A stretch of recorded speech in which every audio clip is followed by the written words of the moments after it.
श्रीपाद श्रीवल्लभत्वं सदैव श्रीदत्तास्मान् पाहि देवाधिदेव।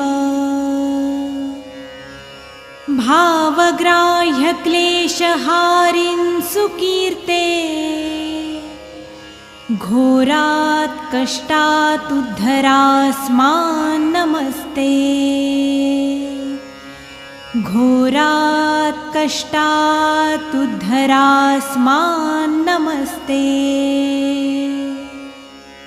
त्वं नो